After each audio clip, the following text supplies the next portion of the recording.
He did not say it during an argument. No shattered plates or tears signaled our breaking marriage. Gavin simply stood in the kitchen, swirling his bourbon, casually mentioning his friends found me too ordinary for his ambitious world. What he didn't know was that just that morning, I had finalized a $34 million deal. I didn't rage or beg. I just offered the exact kind of silence that makes a man dig his own grave. I am Riley Adams, 38 years old, and I have always believed that the most dangerous moments in a person's life do not announce themselves with sirens or shattered glass. They arrive softly, wearing the clothes of a perfectly ordinary Tuesday evening. There was no slammed door, no sudden scream, no dramatic prelude to signal that a marriage was about to fracture beyond repair. There was only the quiet hum of the refrigerator in our Charlotte condo, the soft cotton of a kitchen towel between my hands, and the casual cruelty of a man who thought he held all the cards. It was nearly midnight when Gavin finally walked through the front door. He carried the lingering scent of expensive cigar smoke, roasted meat, and the kind of sharp, arrogant cologne favored by men who mistake volume for substance. He had spent the evening dining with his usual circle of hyper-ambitious friends, the ones who treated every conversation like a boardroom negotiation. I stood by the granite island in the kitchen, carefully folding a white linen dish towel into perfect, symmetrical thirds. It was a mundane task, an anchor of domestic routine that I had always found strangely grounding. Gavin did not greet me. He did not ask how my day had been. He simply walked past the island, loosened his silk tie with one fluid motion, and went straight to the liquor cabinet. I watched his back as he poured a generous measure of amber bourbon into a crystal glass. The clink of the ice cubes sounded unnaturally loud in the quiet room. He took a slow sip, turned around, and leaned heavily against the counter, swirling the liquid in his hand. He looked at me not with anger, but with a detached, clinical sort of pity. "Bryce asked me an interesting question tonight at dinner," Gavin said, his voice smooth and conversational. He did not need to elaborate on who Bryce was. Bryce Danner was a real estate tycoon, a man who viewed human beings entirely through the lens of leverage and market value. Bryce liked to rank people. He categorized everyone he met into assets to be acquired or liabilities to be discarded. To Gavin, Bryce was the ultimate benchmark of success, a golden idol whose approval my husband sought with a desperation he would never admit aloud. Gavin took another sip of his bourbon. He asked me why I am still with someone so safe, someone so predictable, someone who is, in his words, just too ordinary for the rooms I am trying to walk into. The words floated in the space between us, heavy and toxic. An ordinary woman might have dropped the towel. An ordinary woman might have gasped, or started crying, or thrown the nearest heavy object at his head. I did none of those things. I did not flinch. I did not break eye contact. My hands continued their steady, methodical work, smoothing the final crease into the linen fabric. I placed the neatly folded square onto the stack on the counter. I looked directly into Gavin's eyes and asked exactly one question. "And what did you tell them about me?" Gavin shrugged. A loose, careless lifting of his shoulders that told me everything I needed to know about his respect for our vows. "I was honest, Riley. I told them you are an incredibly stable woman. You are the perfect kind of woman to marry when a man needs grounding and a quiet home base. But I had to admit that they were right. You are not exactly the kind of woman who commands a room. You do not inspire awe. You are not the kind of woman who makes people stop and pay attention." He delivered this assessment with the confident tone of a benevolent teacher offering constructive criticism to a slow student. He expected me to be wounded. He expected me to crumble, to ask him how I could change, to beg him not to outgrow me. Beneath my absolute stillness, a completely different reality was pulsing. It was a secret I had guarded closely, largely because Gavin had never shown enough genuine interest in my life to uncover it. While he spent his days chasing the illusion of wealth, aggressively networking, and trying to impress men like Bryce Danner, I had been building a fortress. My company, Hawthorne Grid Solutions, was not a hobby. It was not a small-time compliance checklist business. no matter how many times Gavin dismissively referred to it as such at cocktail parties. Just that morning, sitting in a drab conference room downtown, I had received the final drafted contract from our legal team. We were in the absolute final closing stage of a $34 million platform deployment partnership with Peregrine North Holdings. I had personally locked in the final indemnification clauses, $34 million. It was not a theoretical valuation. It was a massive, industry-shifting deal that would integrate our software into thousands of commercial properties across the eastern seaboard. Gavin was standing in a kitchen that my money had paid for, drinking bourbon that my credit card had secured, telling a woman who had just negotiated a $34 million tech acquisition that she was not the kind of person who commanded respect. The sheer, monumental irony of his arrogance almost made me smile, but I withheld that, too. I withheld everything. I looked at him, absorbing the smug set of his jaw, the relaxed posture of a man who believed he was the undisputed main character of the universe. If I had shouted, he would have called me hysterical.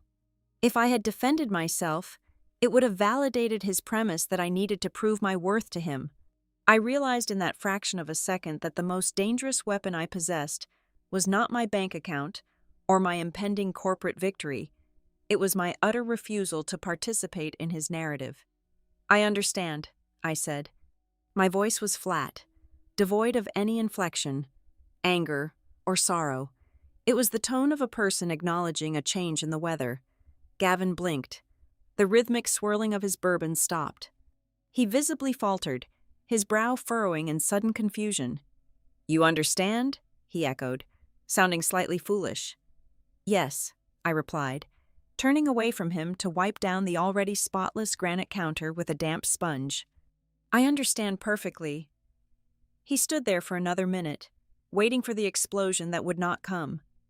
He shifted his weight from one foot to the other. I had denied him his stage. There was no script for him to follow, no way for him to play the role of the reluctant but superior partner. The profound silence in the kitchen began to suffocate him.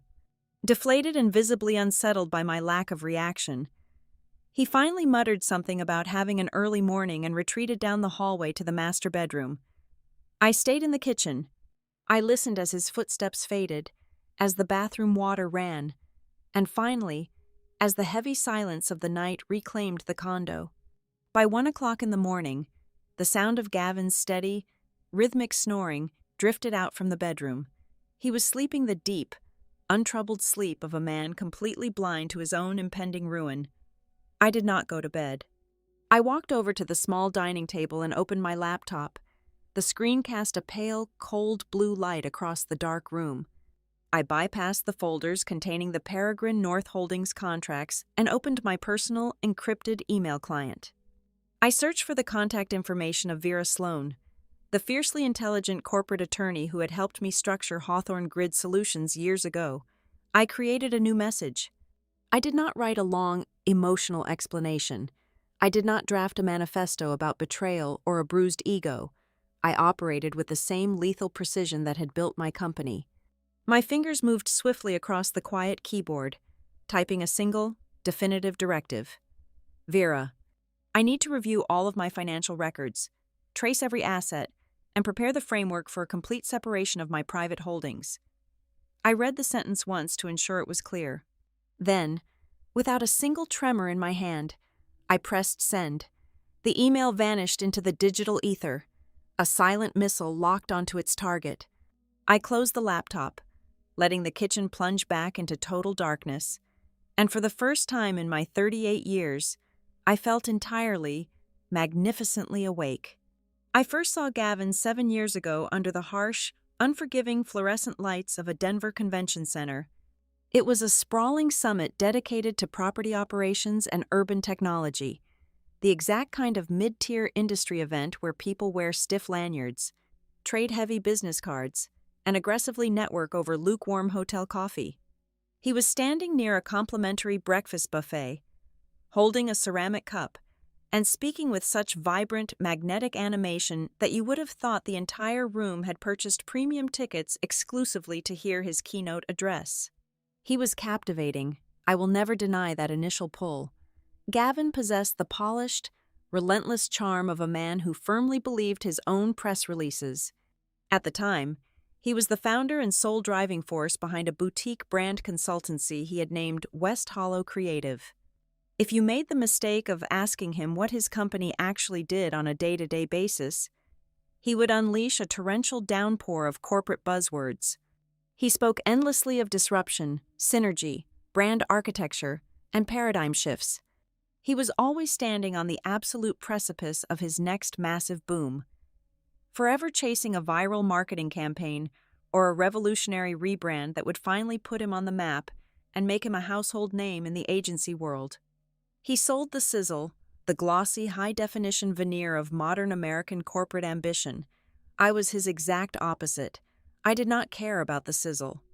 I cared whether the commercial kitchen's ventilation shaft was properly wired to meet the city's fire code. A year prior to that fateful Denver conference, my business partner Noel Hart and I had been unceremoniously laid off from a bloated infrastructure management firm during a ruthless, bloody round of corporate restructuring. Instead of scrambling to secure another miserable, soul-crushing middle management position at a rival firm, we took our modest severance checks, pooled our savings, and quietly built Hawthorne Grid Solutions. Our company was not glamorous. Nobody writes breathless, full-page magazine profiles about the kind of software we created. We built the complex digital nervous systems, the automated compliance checklists, and the emergency response protocols that keep civilization functioning smoothly while everyone else is sleeping peacefully in their beds. We designed the back-end platforms that ensure a luxury residential high-rise does not suffer catastrophic flooding when a main water pipe bursts in the basement. We wrote the code that keeps a sprawling hospital's backup power generators communicating seamlessly during a rolling blackout. We engineered the systems that prevent massive, multi-state hotel chains from being shuttered by surprise municipal safety inspections. Gavin desperately wanted to design the sleek, minimalist logos for those hotel chains. I was the person quietly making sure the physical buildings did not collapse into a pile of ash, rubble, and million-dollar liability lawsuits at 3 o'clock in the morning. During the early, intoxicating months of our relationship, I fatally mistook this glaring, fundamental contrast for a perfect, symmetrical partnership. I truly thought we were the ultimate modern balance. He was the brilliant visionary who painted the sky with bright colors. I was the pragmatic engineer who poured the heavy concrete foundation. I loved sitting across from him at dimly lit restaurants, listening to him talk passionately about his grand, sweeping ideas. I found his boundless, almost reckless optimism refreshing after spending my grueling workdays buried deeply in risk assessment matrices, failure probability reports, and rigid safety protocols. I logically concluded that a man who dreamed with such untethered magnitude simply needed a grounded woman who knew exactly how to anchor him safely to the earth. But the warning signs were always there, flashing a dull, persistent red. Right from the very beginning of our courtship, I simply chose to firmly close my eyes to them. Gavin could easily spend 2 straight hours dissecting a minor pitch he had made to a struggling boutique fitness franchise. He would excitedly recount every single smile, every firm handshake, and every supposedly brilliant phrase he had improvised on the spot in the boardroom. He analyzed his own performance with the intensity of a sports commentator. But whenever I attempted to share a hard-won victory of my own, like the exhausting week Noel and I successfully rewrote the entire fire suppression algorithm for a 50-story commercial complex in Atlanta, Gavin's eyes would instantly glaze over.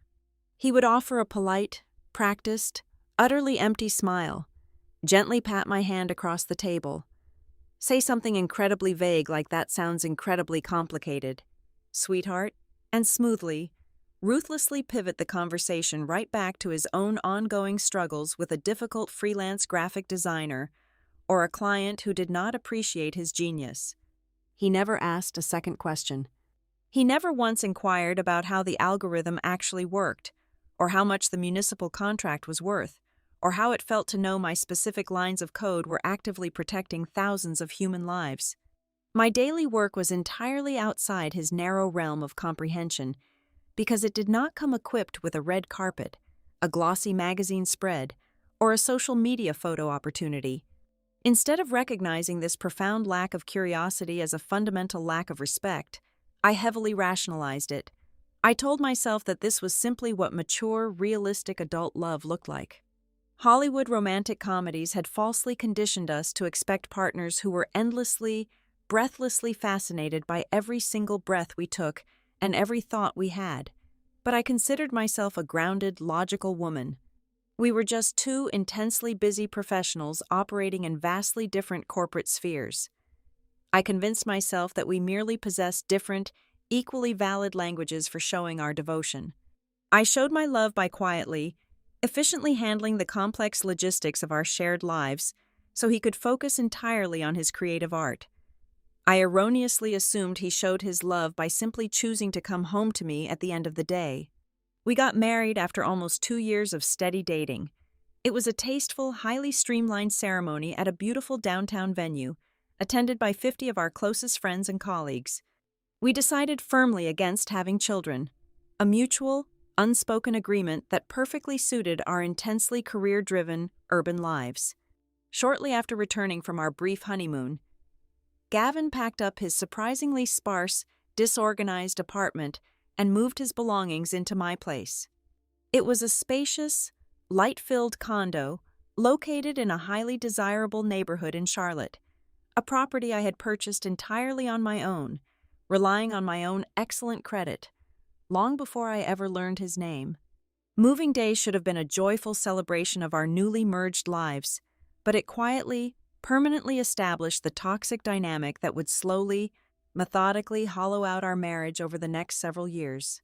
From the very first morning we woke up together as husband and wife, I unconsciously became the invisible, tireless shock absorber for our entire shared existence. Gavin was a man who lived completely and totally in the theoretical, glorious future, which unfortunately meant he was remarkably incompetent at managing the mundane details of the present reality. He did not know which month the property taxes were due. He did not know how to reset the home router when the internet connection suddenly dropped. He frequently forgot to renew his own vehicle registration until a hefty penalty notice arrived in our mailbox. I stepped seamlessly into the void. I automated all of our joint utility bills. I meticulously scheduled the seasonal maintenance for the condo's heating and cooling systems. I kept diligent track of his own mother's birthday and ordered the expensive floral arrangements on his behalf so he would look like a devoted son. I constantly caught the fragile plates he carelessly dropped before they could shatter on the hardwood floor. I did it all effortlessly, efficiently, and silently, treating the administration of our home life with the exact same rigorous operational standards and fail-safes I successfully applied to Hawthorne Grid Solutions. I kept the domestic train firmly on the tracks. I made sure his tailored suits were promptly dry-cleaned and pressed for his crucial client pitches. I kept the kitchen refrigerator perpetually stocked with the specific, overpriced brand of imported sparkling water he preferred. I created a perfectly frictionless, beautifully engineered environment where Gavin could pour 100% of his mental energy into chasing his elusive big break with West Hollow Creative. I genuinely thought I was being a good, supportive partner. I thought I was making a sound investment in our mutual future. I did not realize until much later that by constantly rushing in to flawlessly manage the mundane realities of his daily life, I was teaching him a very specific, incredibly damaging lesson. I was actively teaching him that my own time, my personal energy, and my peace of mind were entirely expendable resources, completely subordinate to his grand ambitions. I built a beautifully functioning, meticulously maintained stage for him to perform his life upon, and in doing so, I willingly volunteered to remain permanently hidden in the dark, silent wings. The decline of a man's pride is rarely a clean break. It is usually a messy, drawn-out erosion, and Gavin's entrepreneurial journey was a masterclass in slow-motion failure. Despite all his grand speeches and confident posturing, West Hollow Creative simply refused to take flight. Over the course of our marriage, he pivoted the agency's core focus 3 separate times. First, it was immersive brand storytelling. Then, it was disruptive social media architecture. Finally, he aggressively rebranded as a boutique digital synergy consultancy. He burned completely through his initial operating budget twice. On one particularly humiliating occasion, a thick envelope arrived from the Internal Revenue Service. It contained a staggering penalty notice for thousands of dollars due to his spectacularly sloppy payroll management and failure to file quarterly taxes. He was furious, of course. He blamed the shifting market. He blamed his incompetent freelance accountants. And he blamed the clients who simply lacked the sophisticated vision to understand his genius. He never once blamed himself. I absorbed the shockwaves of his failures so quietly that he barely noticed the ground remaining stable beneath his feet. When his accounts ran dry, my income seamlessly filled the widening craters. I covered our premium health insurance entirely on my dime. When his monthly draw from West Hollow fell short, which became the rule rather than the exception, I quietly made up the difference on our mortgage payments.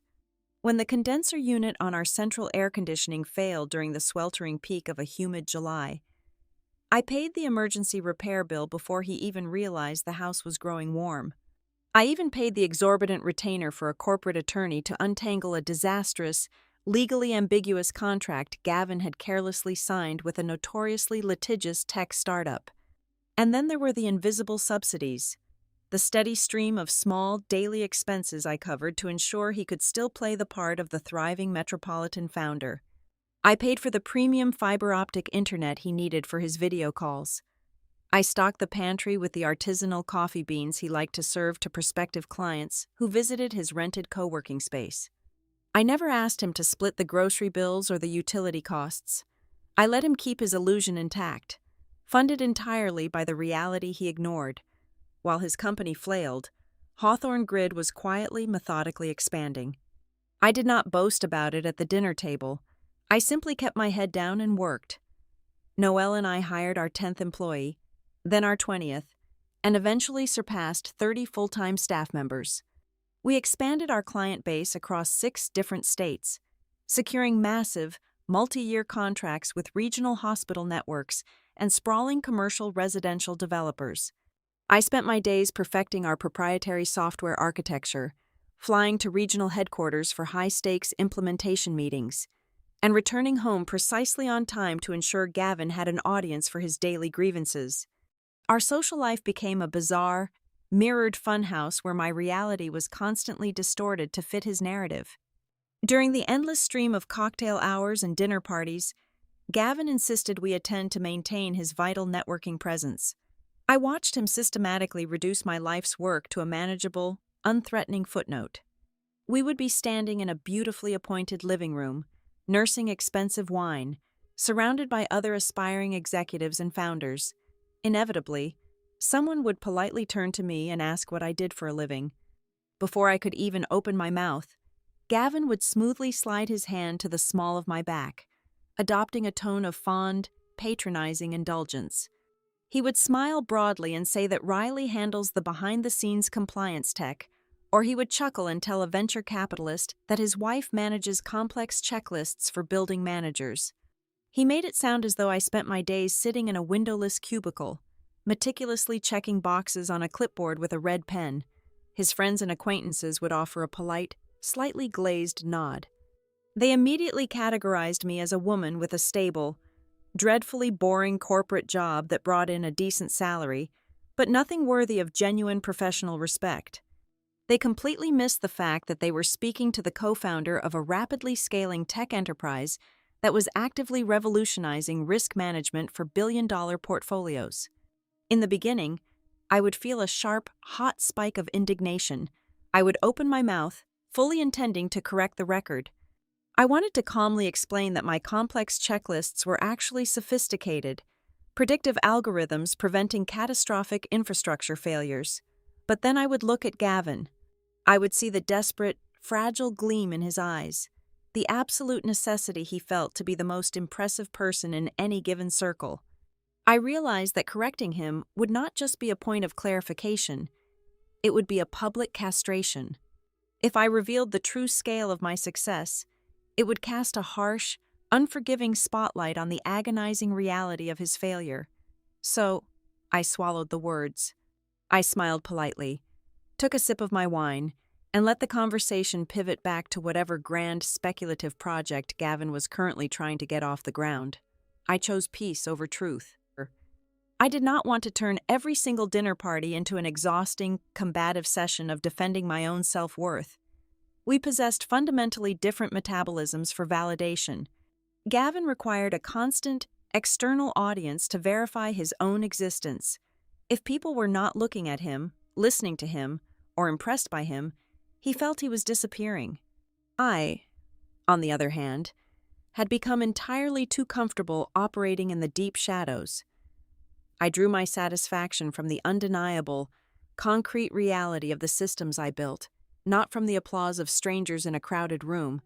By the time we reached the 4th year of our marriage, the disparity between our professional lives was staggering. Hawthorne Grid had established a formidable presence in the industry.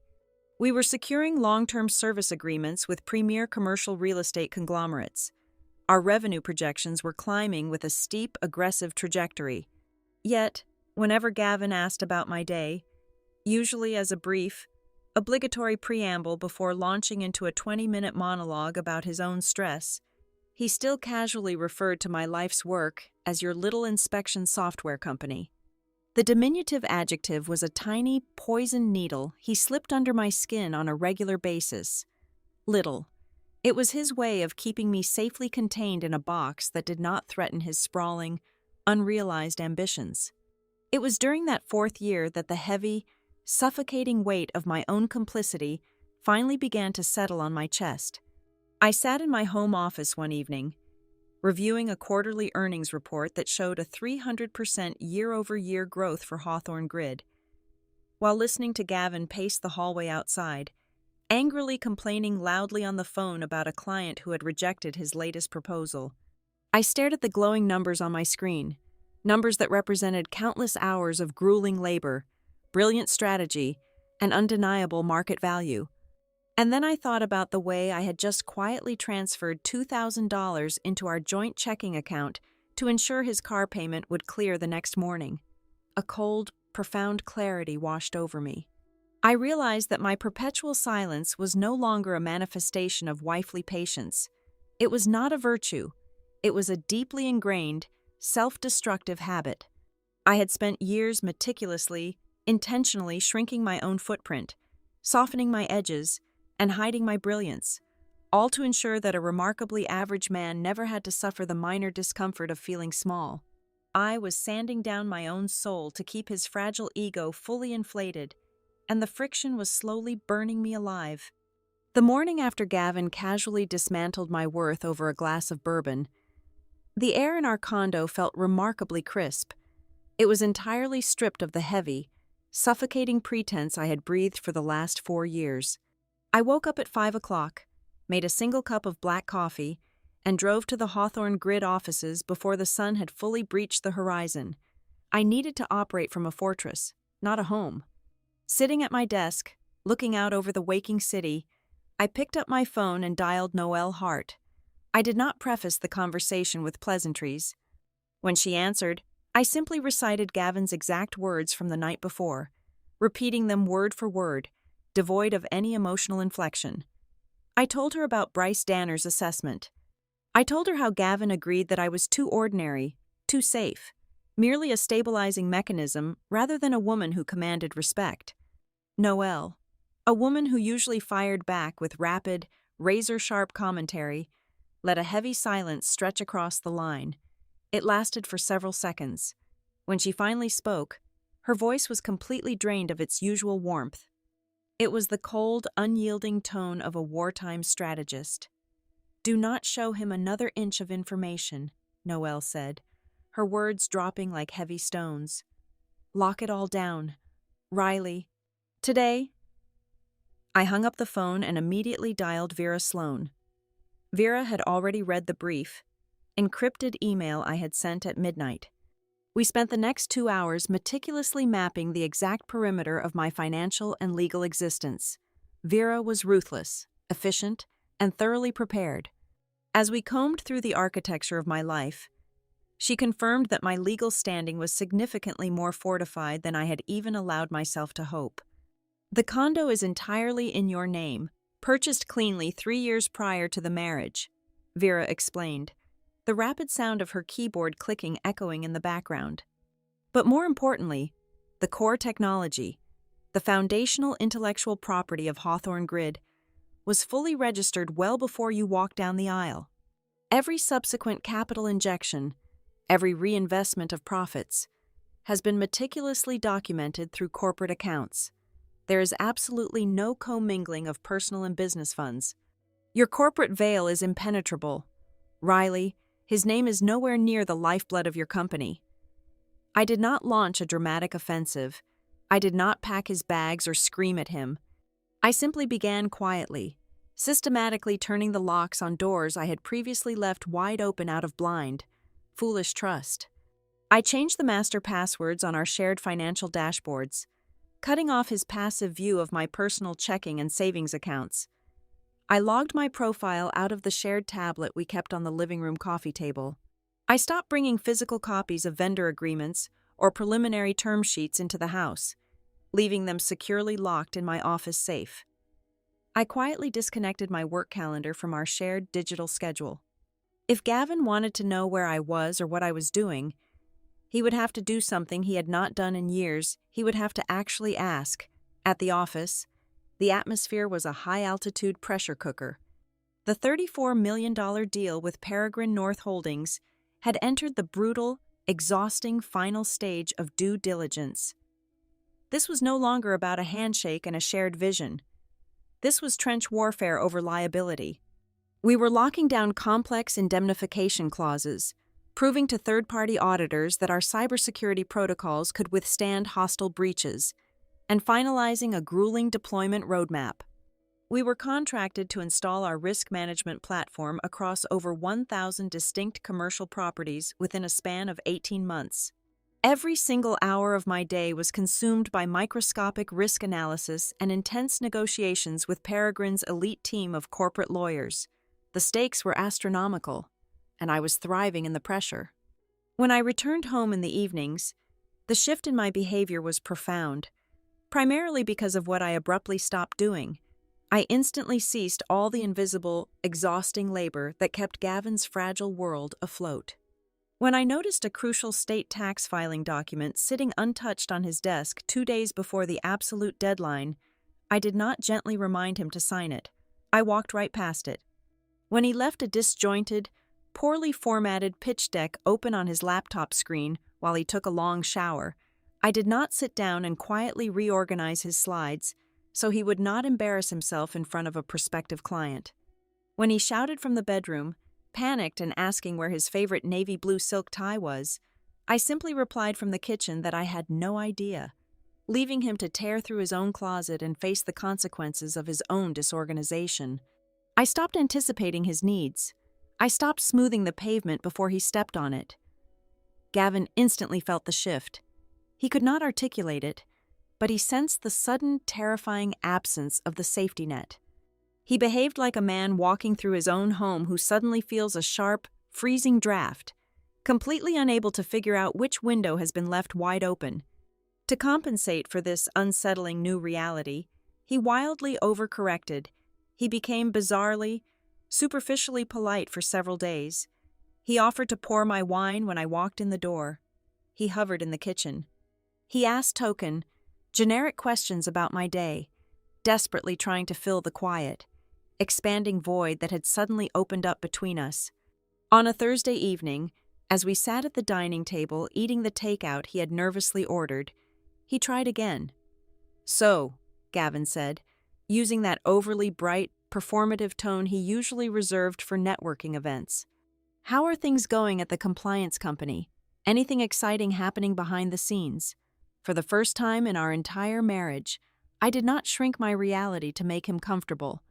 I did not offer a vague, self-deprecating summary about checking boxes or managing back-office administration. I looked him dead in the eye, set my fork down, and gave him a fully accurate, comprehensively detailed answer. "We are in the absolute final stages of closing a massive deployment partnership," I told him, my voice steady, cold, and entirely professional. I spent the last 9 hours negotiating a catastrophic failure indemnification clause with a Tier 1 holding company. Our engineering team is currently mapping out a phased data migration for over 1,000 distinct commercial properties across the coast. If our predictive algorithms fail during the rollout phase, the liability penalties are staggering, but I managed to cap our financial exposure while retaining full intellectual property rights over the customized back-end architecture. It has been exhausting, but we lock the final terms next week. I sat back and watched his face closely. I watched as the vocabulary washed over him, entirely failing to penetrate his consciousness. He heard the words indemnification, deployment, liability, intellectual property, but he lacked the internal psychological framework to process the sheer scale of what I was describing. In his mind, I was still just Riley. I was the ordinary woman who kept the apartment clean, paid the Wi-Fi bill, and dealt with boring administrative checklists.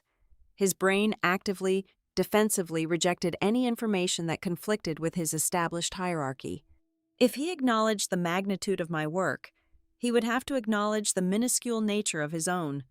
"Wow," Gavin said, blinking rapidly. A patronizing, dismissive smile slowly returned to his lips, a shield against the truth he refused to see. "That sounds like a whole lot of heavy paperwork. Just make sure you do not burn yourself out reading all that legal jargon." "Okay." He had heard every single word, and he had understood absolutely nothing. He took a bite of his food, completely satisfied that he had fulfilled his husbandly duty of showing interest. He was utterly, tragically unaware that the woman sitting across from him was no longer a supporting character in his story. She was the architect of an empire he could not even begin to comprehend, and she was already miles ahead of him, leaving him completely behind. For the next 3 weeks, my reality was strictly confined to the sterile, high-altitude boardrooms of Peregrine North Holdings. Noelle and I practically lived in their glass-walled conference centers, surviving on lukewarm catered coffee and the sheer electric adrenaline of the endgame. We were not sitting at that polished mahogany table to surrender our independence. This was never a buyout where we would take a quiet exit and hand over the keys to our kingdom. We were finalizing a $34 million strategic capital injection, coupled with an exclusive ironclad deployment contract. The executives at Peregrine did not care about the flashy, superficial metrics that consumed my husband's waking hours. They were not interested in disruptive synergy or viral brand architecture. They were men and women who managed physical empires, and they lived in constant, quiet terror of operational catastrophes. They cared that Hawthorne Grid could predict a massive plumbing failure in a luxury high-rise before a single drop of water ruined a $1 million penthouse. They cared that our systems could seamlessly reroute emergency power in a sprawling hospital complex during a rolling blackout without dropping a single vital machine. We won this monumental bid precisely because we were everything Gavin's shallow world found unspeakably dull. We provided absolute, unshakable stability. We offered surgical precision. We were the invisible, highly engineered safety net that saved Tier 1 corporate landlords from bleeding millions of dollars in disastrous liability lawsuits and public relations nightmares. We were the cure to the most expensive headaches in the corporate world. The stark contrast between my days and my nights soon became a form of psychological whiplash. While I spent my afternoons locking down a $34 million future, Gavin was sinking deeper and deeper into a toxic echo chamber of false prestige. He spent his evenings haunting exclusive rooftop bars and dimly lit cigar lounges, desperate to secure his place among a group of men who measured human worth by the brand of watch strapped to their wrists. He was spending more and more time specifically with Bryce Danner. Bryce was the ultimate architect of Gavin's growing delusion. He was a man who inherited a massive real estate portfolio and mistook his genetic luck for brilliant business acumen. Bryce constantly fed Gavin the poisonous narrative that true visionaries had to shed their dead weight. He actively encouraged my husband not to let the ordinary, mundane aspects of life slow down his meteoric rise to the top. Bryce convinced Gavin that he belonged in the absolute upper echelon of society, and Gavin swallowed the lie whole, completely ignoring the fact that his own boutique agency was currently operating at a devastating net loss.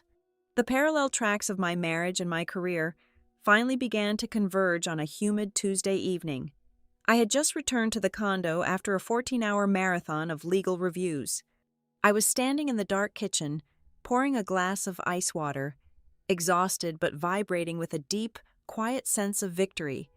We were merely days away from the final signatures.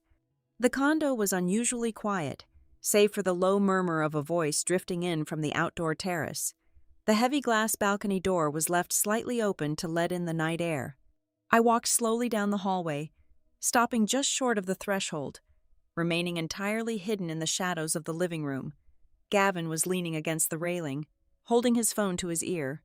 The ice in his cocktail glass clinked rhythmically as he gestured in the dark. "I know, Bryce," Gavin said, his tone thick with a manufactured, theatrical exhaustion. "It is just difficult. I am starting to think I might have chosen the wrong kind of wife for the next phase of my life. She is a good person, obviously, but she just does not understand the level I'm trying to operate on right now. It is like trying to run a marathon while dragging a very safe, very comfortable anchor." I stood perfectly still in the darkness. There was no sharp, agonizing pain in my chest. There was no sudden urge to burst onto the balcony and scream at him. There was only the cold, mechanical click of a heavy vault door finally locking into place. The final shred of grace I had reserved for him evaporated into the humid night air. The profound, almost cinematic irony of the situation was that the elite universe Bryce Danner controlled was currently on fire, and I was the one holding the only functional extinguisher. 2 mornings later, Noelle walked into my office with a smug, razor-sharp smile playing on her lips. She closed the heavy door behind her and dropped a confidential, highly restricted industry analysis report directly onto my desk. "Read the section on Danner Equity Partners," Noelle said, taking a seat and crossing her legs. I scanned the document, and the first major surprise of the week revealed itself in stark black and white. Bryce's sprawling real estate fund was currently suffering a catastrophic cascade of operational failures. 3 of their flagship commercial properties in the Northeast were facing millions of dollars in municipal fines due to severe compliance breaches, outdated safety protocols, and repeated system outages. Their investors were panicking. They were bleeding capital at a terrifying rate. The report indicated that Danner Equity was frantically, desperately hunting the enterprise market for the exact, specific automated risk management solution that Hawthorne Grid provided.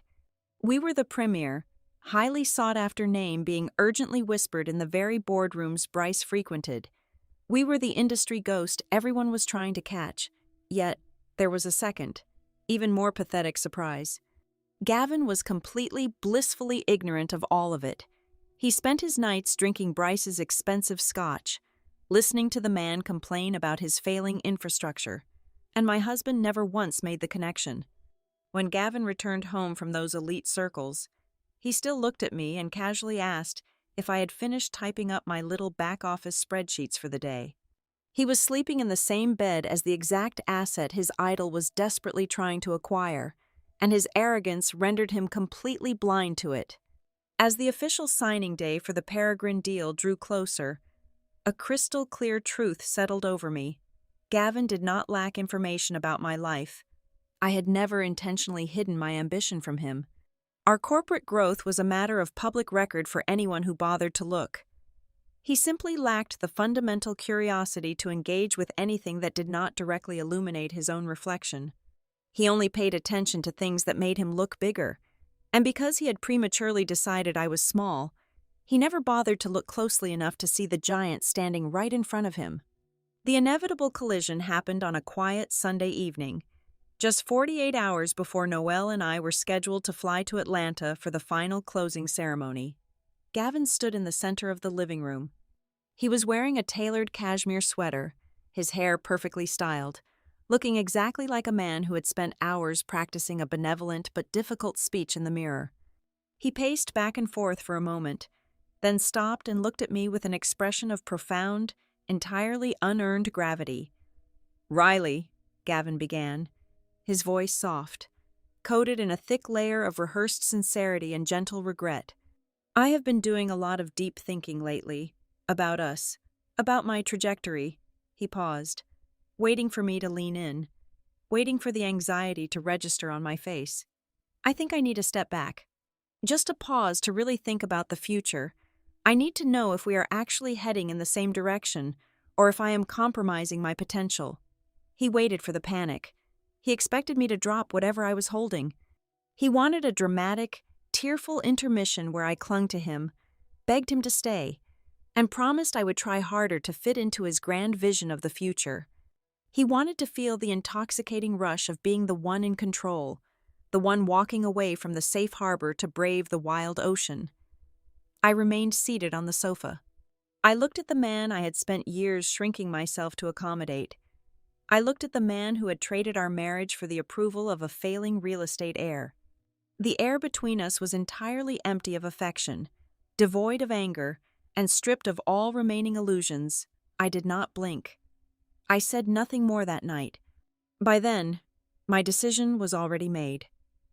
The air in the private executive suite at the Atlanta hotel felt artificially cold, completely scrubbed clean of any human warmth by the heavy, relentless hum of the industrial air conditioning unit.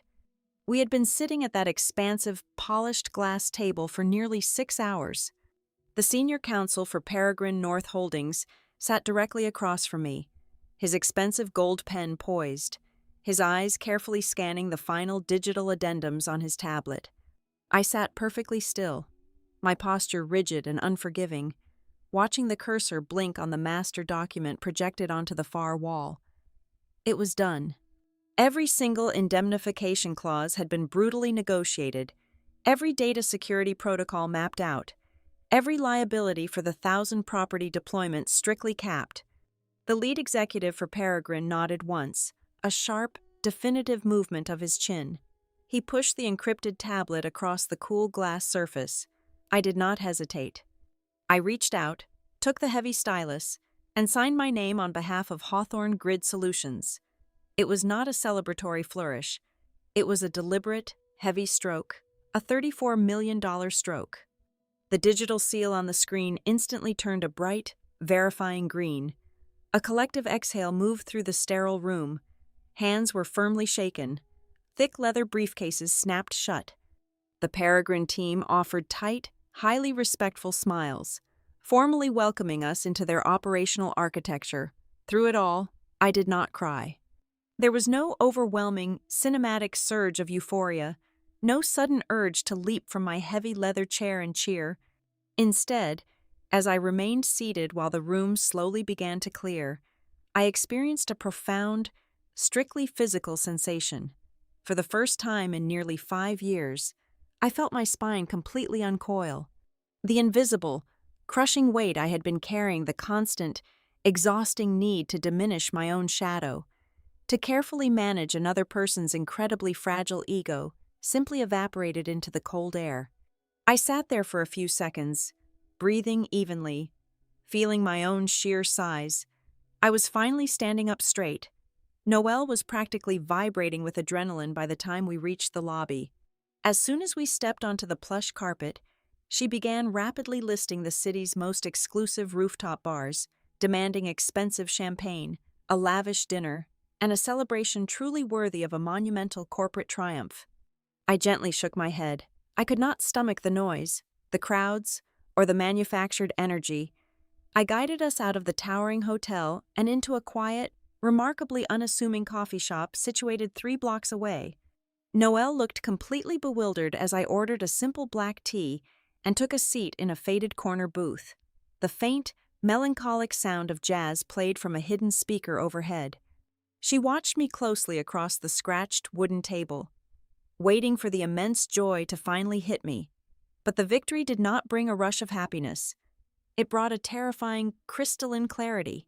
Securing the absolute future of my company had instantly and violently stripped away the last remaining illusions I held about my home life.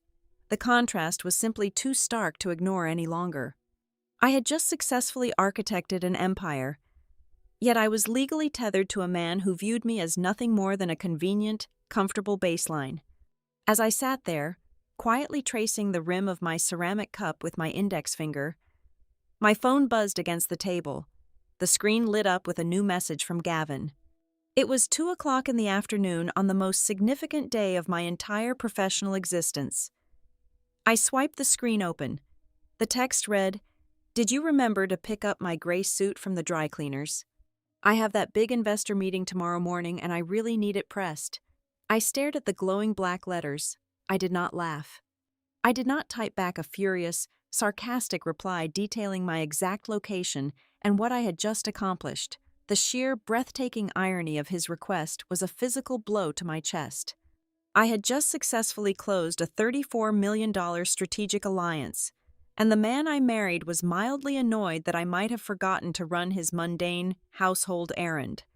He was busy playing business, and he fully expected me to remain his unpaid, invisible assistant. I turned the phone face down on the table and let the screen go completely dark.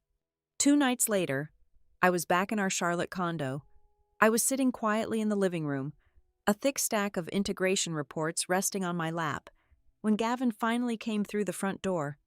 He smelled faintly of expensive gin, stale city air, and the distinct, arrogant confidence that always clung to him after an evening spent drinking on a rooftop with Bryce Danner.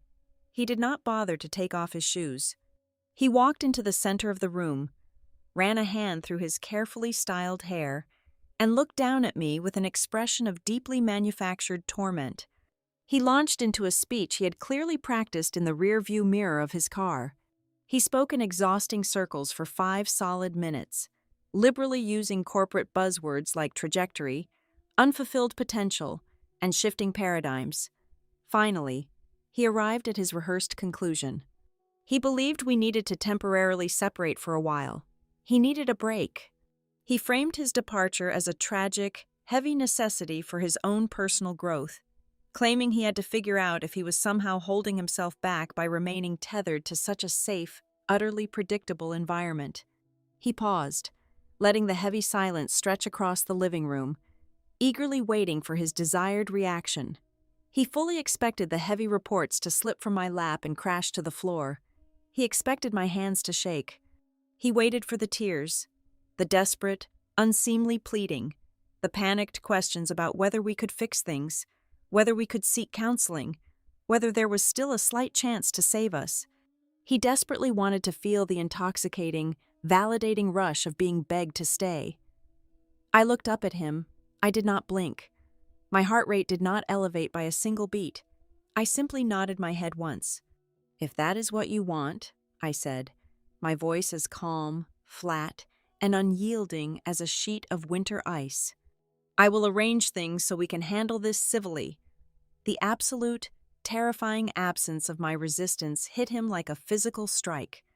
His jaw actually slackened for a fraction of a second. He had braced himself for a violent storm, and I had handed him a complete, suffocating vacuum.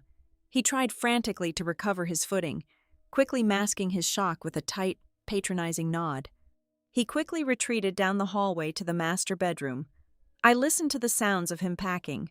He filled a sleek leather duffel bag with a few crisp shirts, his expensive toiletries, and his laptop. He moved with the exaggerated, loud efficiency of a man desperately trying to convince himself he was still the one directing the narrative. He returned to the living room and casually mentioned he would be staying at Bryce's sprawling loft for the foreseeable future. He slung the heavy bag over his shoulder and walked to the front door, hesitating for just one long second with his hand on the brass knob. He was absolutely, fundamentally certain that I would crack, that I would call out his name before he crossed the threshold. I remained completely silent, my eyes returning to the reports on my lap. The heavy door clicked shut behind him. The condo instantly fell into a deep, profound stillness. I stood up from the sofa and walked slowly down the long hallway to our bedroom. I opened the closet door. Where his tailored clothes had been tightly packed against mine, there was now a small, empty gap. A single, wooden coat hanger swayed slightly on the metal rod. knocking softly against the back wall. I stood in the quiet room, looking at the empty space, and the final piece of the heavy puzzle locked firmly into place. I felt absolutely no grief. I felt no devastating loss. I understood with absolute, undeniable certainty that the person who had just left this apartment was not Gavin. The person who had packed her bags and vanished forever was the old version of me, of the woman who had endlessly compromised, the woman who had eagerly sanded down her own sharp edges to avoid scratching his fragile ego, the woman who firmly believed she had to constantly wear herself down to keep her marriage from breaking. She was entirely dead. She had been quietly suffocating for years, and tonight I had simply, finally, let her go. Monday morning arrived with the sterile, unforgiving precision of a digital clock striking exactly at 8. That was the precise minute Peregrine North Holdings pushed the joint press release out to the major financial wire services. By 9 o'clock, the premier commercial real estate and technology journals had picked up the story. The flagship publication ran a massive feature article. There was a high-resolution photograph of me standing beside the Peregrine Executive Board. Right below my face was my title, printed in bold, undeniable ink, co-founder and chief executive. And positioned right in the opening paragraph, functioning as the heavy anchor of the entire announcement, was the valuation of our new reality. It was a $34 million strategic deployment and investment partnership. The shockwave of this announcement did not rattle my world. Inside the Hawthorne Grid offices, it was simply another Monday. We were already intensely focused on the grueling logistics of the rollout phase.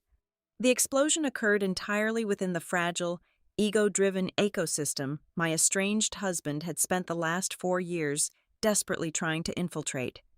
The news detonated precisely in the rooms he had claimed I was too ordinary to enter. I could picture the exact sequence of the dominoes falling. It would have started with Bryce Danner. Bryce, likely nursing his standard morning hangover in his sprawling, overpriced loft, opening his daily market intelligence briefing.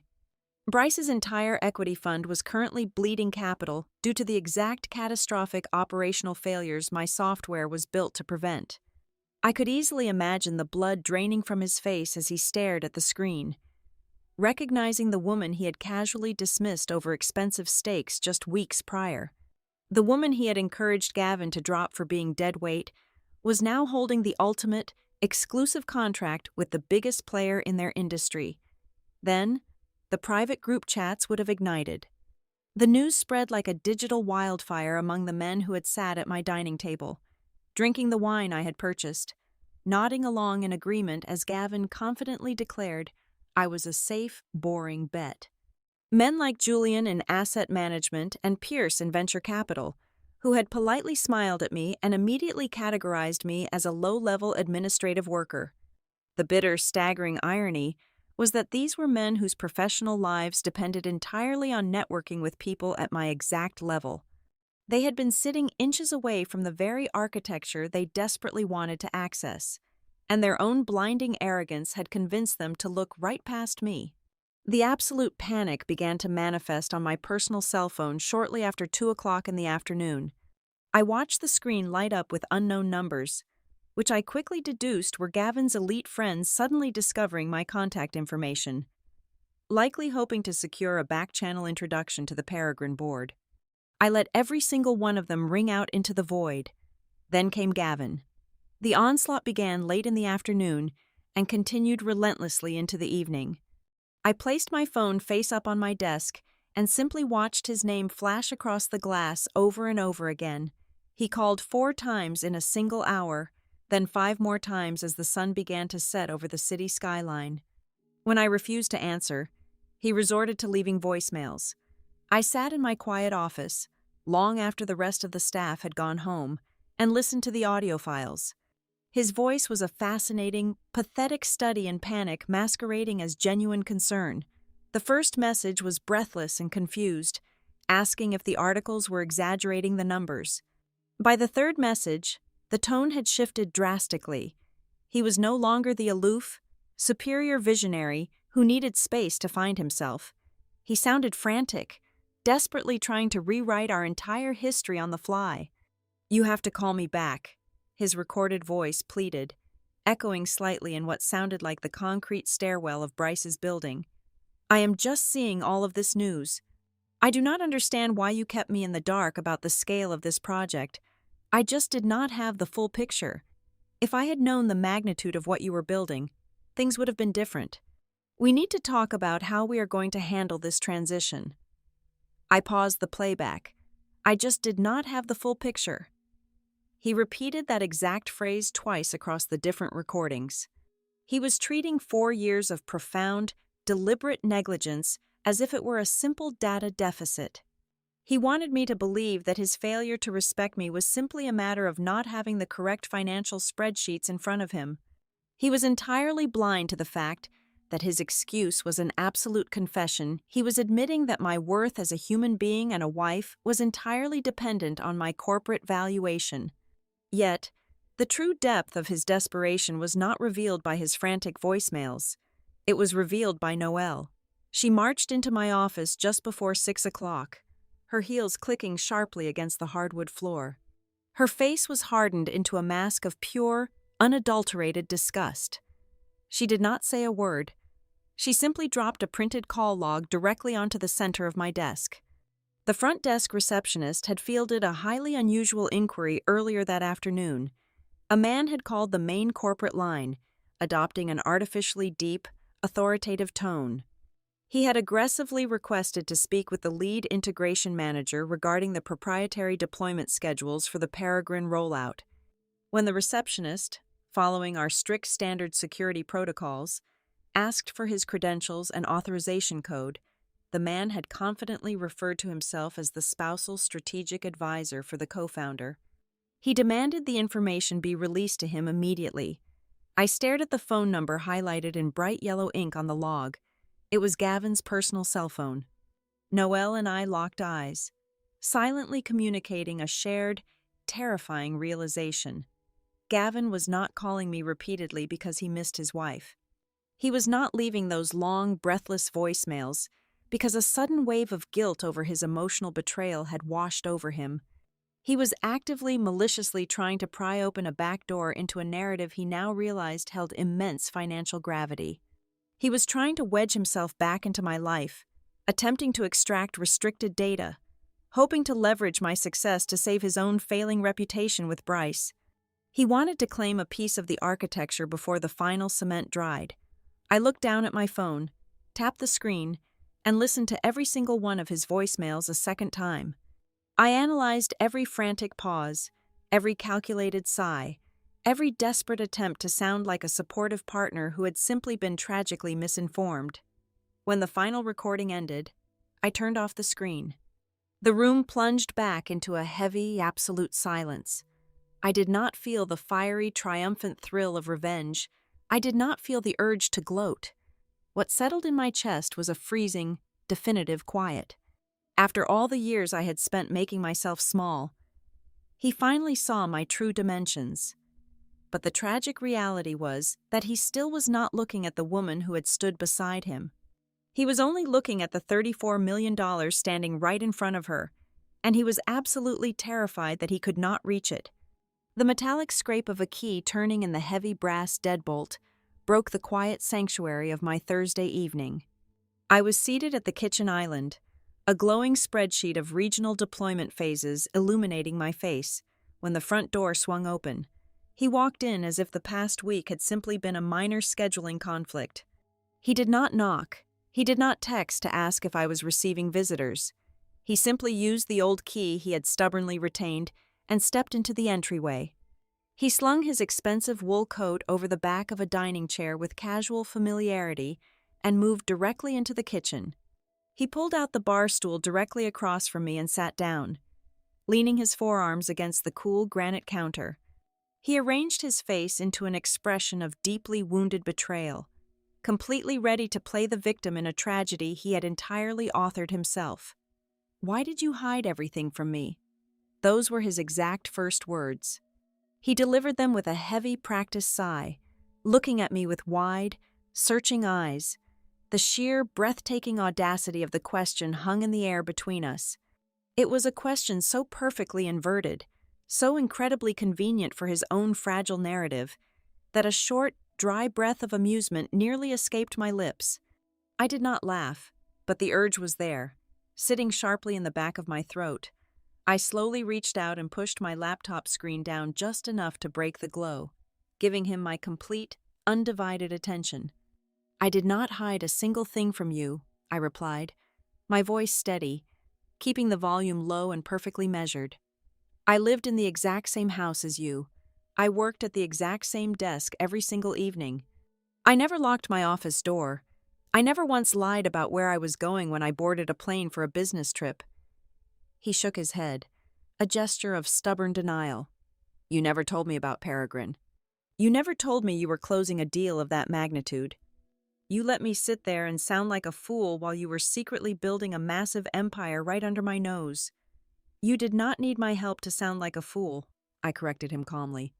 "I did not keep secrets. You simply never possessed the basic curiosity to ask a genuine question about my life. And on the rare occasions when I actually started to speak about my work, you immediately silenced me by slapping a convenient label over my mouth. You called it compliance.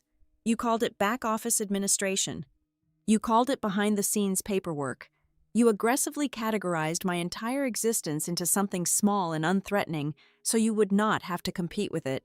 Gavin shifted uncomfortably on the stool. His posture lost a fraction of its righteous indignation. He tried a different tactic, attempting to quickly rewrite our shared history to cast himself in a more favorable light. "Come on, that is completely unfair," he argued, his voice taking on a pleading, defensive edge. "I always knew you were brilliant. I always told people you were the smartest person in the room. I supported you. I just had absolutely no idea it was going to be this big. Nobody could have predicted numbers like that." I let the silence stretch out for 3 long seconds, allowing his own words to hang in the sterile air so he could fully hear them. "This big," I repeated, tasting the shallow, hollow nature of the phrase. "That is the entire problem captured in 2 words. You did not care when you thought it was small. You did not care about the late nights, the stress, or the actual substance of what I was creating. You only care right now because the valuation is large enough to reflect a golden light back onto your own face. You are only interested because the scale of my success is finally something you can brag about at your ridiculous networking dinners." He opened his mouth to protest, but I did not afford him the space to mount a defense. I leaned forward slightly, resting my hands flat against the cold granite. I kept my tone absolutely clinical, stripping away any lingering emotion. "Do you remember the dinner we had at the Italian restaurant downtown exactly 2 years ago?" I asked, watching his eyes dart away. I had spent 4 weeks writing a predictive algorithm that secured our first major municipal contract. I tried to explain the architecture to you over wine. You cut me off after 30 seconds to complain about a freelance designer who missed a deadline. Or what about last autumn I suggested we take my infrastructure model to that angel investor you were so desperate to impress? You actually laughed out loud. You told me that building safety software was not sexy enough to bring to an investor table. And then, of course, there was the conversation right here in this exact room just a few weeks ago. You stood right by that refrigerator and casually informed me that your friends found me too ordinary for your ambitious world. The color began to drain from his face. The confident, wounded persona he had walked in with was rapidly dissolving, replaced by a creeping, cold realization. He could not argue with specific, chronological facts. I was handing him the receipts of his own profound negligence, and he had 0 currency left to pay the bill. Sensing he had completely lost the high ground, Gavin abruptly changed his entire demeanor. He softened his shoulders. He let out a long, shuddering breath and looked at me with an expression of manufactured, deep vulnerability. He reached his hand across the granite island, attempting to cover my fingers with his own. I smoothly pulled my hand back, leaving his fingers to rest against the cold stone. "Listen to me," he said, his voice dropping to a low, intimate whisper. "Maybe we are reacting too fast to all of this. This separation, the tension. Maybe we rushed into a corner because we were both under so much pressure. We have been running on 2 completely different tracks for so long. But now everything is out in the open. Everything has changed. Maybe this is exactly the shock we needed. We finally have a chance to look at each other with completely new eyes. He was offering a truce. He was offering a reset button, generously willing to forgive my supposed secrecy in exchange for a front-row seat to my new reality. He genuinely believed that the sheer weight of our shared history would make me grateful for his renewed, sudden interest. I looked at the man sitting across from me. I looked at the tailored shirt, the perfectly styled hair, the desperate, calculating gleam in his eyes. I felt an overwhelming wave of exhaustion, but it was a clean, final exhaustion. "You are still entirely missing the core of the issue," I said, my voice barely above a whisper, yet carrying the heavy, unbreakable density of solid iron. "This has absolutely nothing to do with the $34 million. It has nothing to do with Peregrine North, or the press release, or the deployment contracts. Those are just symptoms." Gavin stared at me, his brow furrowed in genuine confusion. He could not fathom a world where $34 million was not the absolute center of gravity. "The issue," I continued, holding his gaze until he physically flinched, "is that you did not possess the capacity to recognize my value on your own. You lived with me. You slept next to me. You watched me work every single day. And you saw absolutely nothing of worth. You needed a financial magazine and a room full of arrogant men you desperately worshipped to price my value for you. You only respect me tonight because Bryce Danner suddenly respects me." I stood up from the stool. I closed my laptop with a quiet, definitive click. "There are no new eyes," I told him quietly. "There is only the exact same man sitting in my kitchen, trying to figure out how to profit from a woman he threw away." I did not raise my voice. I did not shed a single tear. I did not offer a dramatic gesture of closure. I simply delivered the final, inescapable truth. "You did not miss the number," I said softly, looking down at his pale, defeated face. "You missed the person behind it." Gavin sat frozen on the bar stool. The silence in the kitchen was absolute, ringing loudly in his ears. For the very first time since I had met him 7 years ago, the endless stream of excuses, pivots, and grand visions completely dried up. He looked at the spotless granite counter, then up at the ceiling, and finally at me. His expression was utterly hollow. He looked exactly like a man who had just checked his pockets at the end of a long, exhausting journey, only to realize he had lost the winning ticket miles back down the road. He slowly stood up. He did not say goodbye. He walked heavily toward the front door, picked up his wool coat, and stepped out into the hallway. The heavy door clicked shut behind him, sealing the condo in perfect, uninterrupted peace. I genuinely believed the end of my marriage would resemble a quiet, sterile surgical procedure. I expected a clean incision, a swift division of assets, and a silent retreat into our separate lives. I had drastically underestimated the desperate flailing of a man who suddenly realizes he is drowning in his own mediocrity. The first warning siren sounded on a rainy Tuesday morning. Vera Sloan called me on my private, encrypted line before I had even finished my first cup of coffee. Her tone was devoid of its usual sharp warmth. It was entirely clinical, the voice of a general observing enemy troop movements.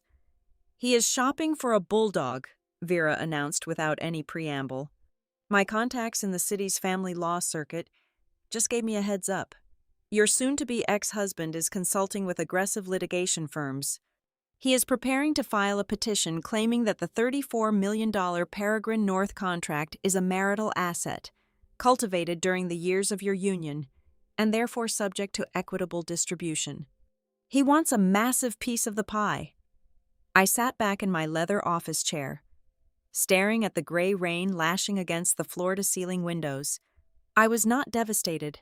I was simply revolted. He had spent 4 entire years treating my company like a quaint, embarrassing hobby, but the moment a massive valuation was attached to it, he suddenly viewed himself as a crucial, foundational investor.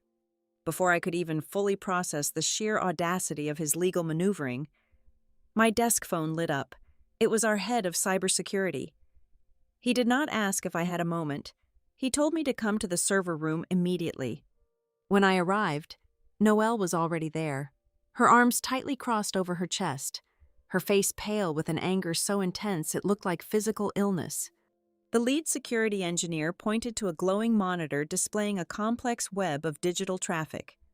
"We caught a severe anomaly in the outbound firewall logs about 3 hours ago," the engineer explained, his voice tight with professional alarm. A digital screenshot of a highly confidential, unreleased draft of the Peregrine deployment schedule was intercepted. The file was emailed directly to a junior data analyst working at a subsidiary firm. He tapped the screen, highlighting the destination address. The subsidiary firm was fully owned and operated by Danner Equity Partners. Bryce Danner. The air in the server room turned completely freezing. This was no longer a domestic dispute over hurt feelings and bruised egos. This was corporate espionage. "How did they get it?" I demanded, my voice dropping to a harsh whisper. "I locked down every single executive access point last week." The engineer pulled up a forensic trace log. The digital watermark and the IP access history tell a very specific story. The document was not accessed from your current laptop or your office desktop. It was pulled from an old, discarded tablet. Specifically, a device that was left sitting completely dead in your condo's guest bedroom drawer. It was an old machine Gavin used years ago and abandoned, but its background settings were never wiped. It was still silently tethered to your home network's automated backup drive and the wireless printer cache. Someone remotely triggered the device through a linked cloud account, woke it up, accessed the localized backup of your files, snapped a screenshot of the cached document, and sent it out. I closed my eyes, a wave of profound dizziness washing over me. I was not stunned because Gavin possessed the technological brilliance to execute a complex cyber heist. He barely knew how to format a basic spreadsheet. I was stunned because he was desperate enough and pathetic enough to let someone else use his credentials to steal the very work he had spent years openly despising. The missing piece of the puzzle fell into place with sickening clarity later that afternoon when Noelle leveraged a few industry contacts to dig into Danner Equity Partners. Bryce Danner was currently hemorrhaging investors due to his failing property infrastructure. He needed the Hawthorne Grid rollout roadmap to anticipate market shifts and desperately patch his own sinking ship. He had obviously manipulated Gavin, likely promising him a massive, life-changing consulting contract, a lucrative position, piggybacking entirely on the wake of my deal if Gavin could simply provide a tiny window into our proprietary strategy. Gavin had traded his integrity and his legal standing for a pat on the head from a man who was actively using him as a disposable pawn. The situation escalated from a quiet internal crisis to a 5-alarm fire by early evening. The executive board at Peregrine North Holdings contacted us. They had sophisticated network monitors of their own and had detected the irregular data ping related to their proprietary contract. They were absolutely furious. A data leak of this magnitude was a catastrophic breach of trust. Their lead counsel delivered a chilling ultimatum if Hawthorne Grid Solutions could not definitively, legally prove that the leak did not originate from our own executive board's negligence within 48 hours. They would instantly suspend the entire 1,000-property rollout. The stakes had completely shifted. This was no longer about a failed marriage or personal vindication. This was about survival. I had to protect the absolute integrity of my company. I had to protect the livelihoods of the 30 brilliant people I employed. And I had to salvage the monumental deal we had sacrificed years of our lives to build. If Gavin wanted to play a dirty, scorched earth game, he was about to discover that I was the architect of the very ground he was standing on. I refused to entertain the idea of a quiet, humiliating settlement just to make the problem disappear. I did not cower. I went entirely on the offensive. I authorized the immediate hiring of an elite, independent forensic IT firm to meticulously tear apart every single byte of data traversing our networks. I needed irrefutable, third-party proof of the exact origin of the breach, right down to the specific device address of Gavin's phone triggering the dormant tablet. Simultaneously, Vera Sloan transformed her law office into a war room. She began compiling an impenetrable fortress of documentation. She gathered the original articles of incorporation, The intellectual property registrations filed long before I ever met Gavin, the meticulously clean capital ledgers, and the banking statements proving every single cent of growth was entirely independent of his finances. Noelle took on the most satisfying task of all. She spent 12 straight hours digging through 7 years of archived corporate communications. She compiled a massive, damning dossier of emails, chat logs, and project histories that conclusively demonstrated Gavin had never contributed a single shred of professional insight, labor, or capital to Hawthorne Grid. The documentation proved he was not a silent partner. He was entirely a parasite. We worked through the night, fueled by black coffee and the cold, terrifying clarity of righteous anger. By the time the sun began to rise over the city, casting a pale light across my cluttered desk, our arsenal was fully loaded. An emergency, mandatory meeting was scheduled for exactly 10 o'clock the following morning at the Peregrine North Regional Headquarters. All parties were required to attend. Their legal team, our legal team, the forensic auditors, and, by formal request, my estranged husband. I stood in my office, looking out at the waking city, feeling the heavy metallic weight of the compiled dossiers resting on my desk. Gavin was undoubtedly walking into that meeting believing he had successfully manufactured the ultimate leverage. He thought he had backed me into a desperate corner where I would surrender a fortune just to keep his theft quiet. He had no idea that he was not walking into a negotiation. He was walking into an execution. He had spent years wearing a mask of superior intellect and misplaced arrogance, and tomorrow morning, I was going to strip it off his face in front of the entire world. The heavy oak doors of the Peregrine North Regional Boardroom swung shut with a resounding thud, sealing us inside. It was exactly 10 o'clock in the morning, and the atmosphere was thick enough to choke on. I sat on one side of the massive mahogany table, flanked by Vera Sloan, Noelle, and the lead engineer of our independent forensic technology team. Directly across from me sat Gavin, accompanied by a sharp-featured, aggressive litigator he had undoubtedly hired on the promise of a massive future payout. At the head of the table sat the senior legal counsel and executive vice presidents of Peregrine North Holdings. Gavin looked remarkably relaxed. He wore a perfectly tailored navy suit, leaning back in his leather chair with his hands steepled beneath his chin. He carried the quiet, self-assured smirk of a man who firmly believed he possessed the ultimate leverage. He looked at me with a gaze that attempted to convey pity, as if he were a benevolent victor waiting for me to surrender gracefully. His lawyer opened the proceedings with a smooth, heavily rehearsed monologue. He confidently asserted that because Hawthorne Grid Solutions had experienced its most significant growth during the 4 years of our marriage, the impending $34 million contract was undeniably a marital asset. He spoke in elegant, looping sentences about equitable distribution and shared domestic sacrifices. Then, he smoothly transitioned to the unspoken threat. He gestured vaguely toward the Peregrine executives, mentioning that the unfortunate ongoing investigation into the recent data leak was surely causing everyone immense stress. He suggested that a swift, generous financial settlement for Gavin would allow us all to quietly resolve our domestic disputes and ensure the rollout proceeded without any further embarrassing distractions. He was legally attempting to extort me, using the very crisis he had manufactured as the knife at my throat. Vera Sloan did not interrupt him. She let him finish his entire speech, allowing the silence to settle over the room for 3 long seconds. Then, she opened her heavy leather briefcase. "Counselor," Vera began, her voice possessing the cold, sharp edge of a surgical scalpel. "Your entire premise is built on a foundation of absolute fiction." Vera began placing thick, heavily indexed files onto the center of the table, letting each one drop with a heavy, definitive smack. She did not raise her voice. She simply let the irrefutable paper trail do the shouting. First came the original articles of incorporation and the core intellectual property registrations, all dated and legally sealed 3 full years before Gavin and I had even exchanged vows. Next came the capital ledgers, backed by sworn affidavits from our banking institutions, proving that every single cent of investment and payroll came entirely from independent corporate revenue streams.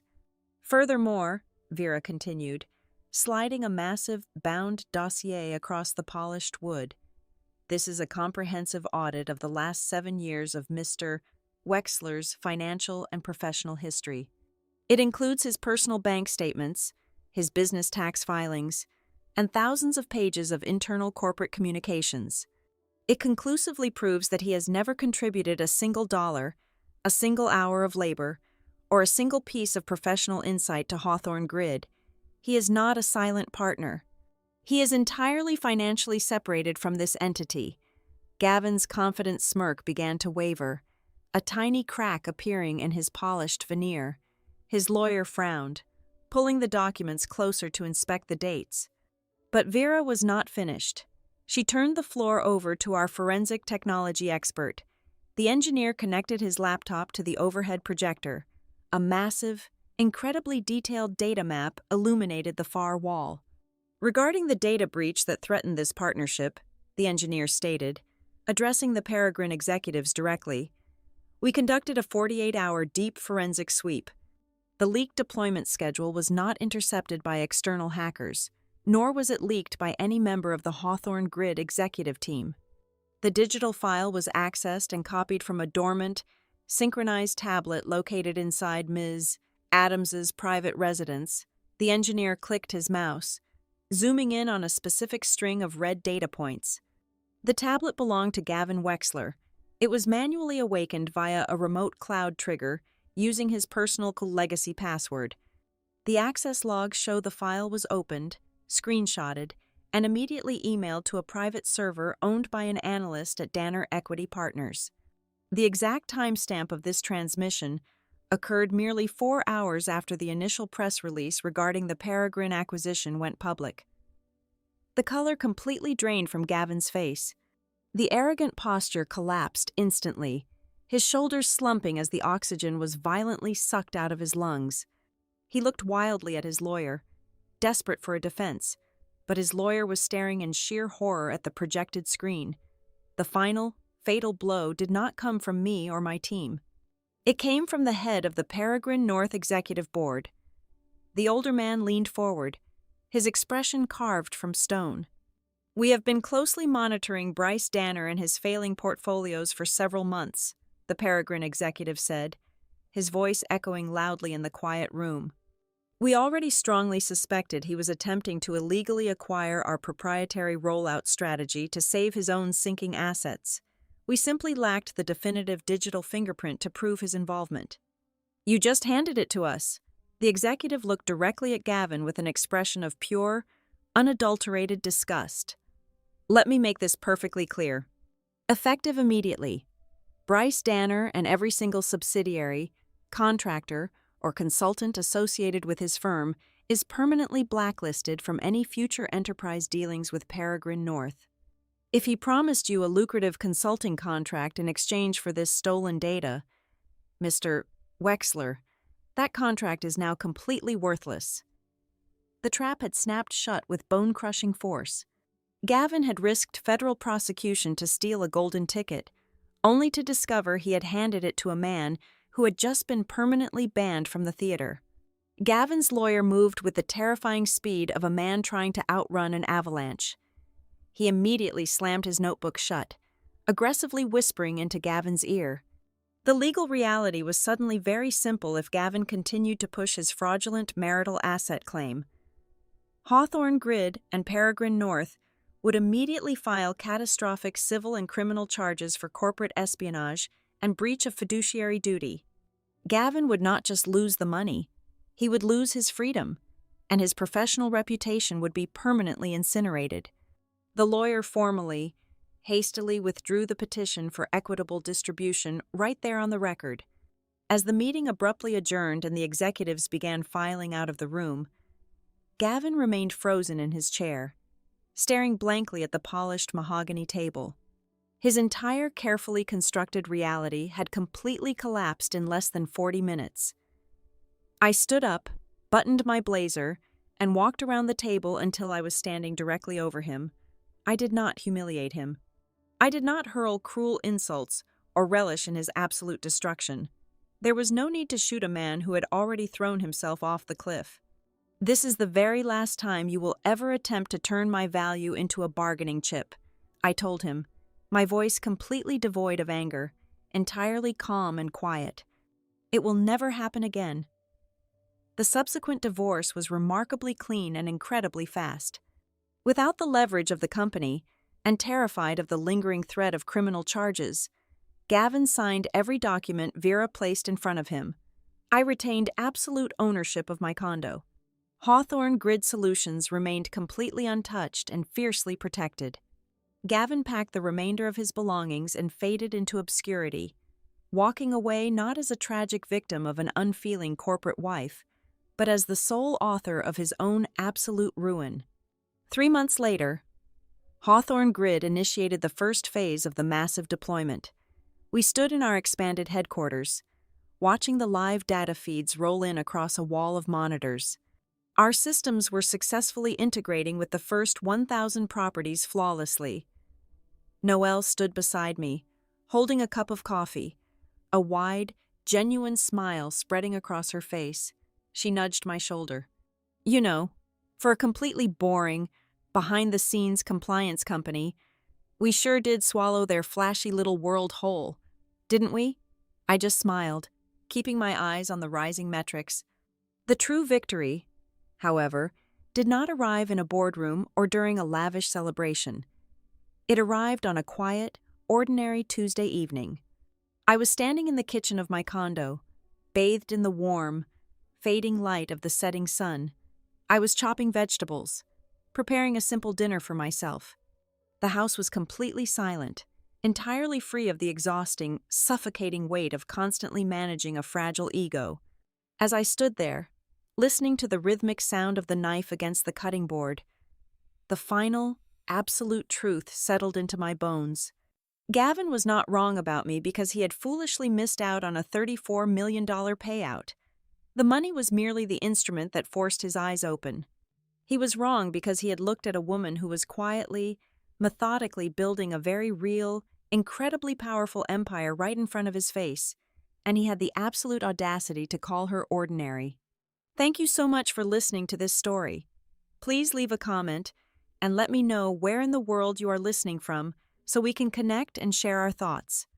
Do not forget to subscribe to the Violet Revenge Stories channel, like this video, and support me further by hitting the hype button so this story can be heard by even more people.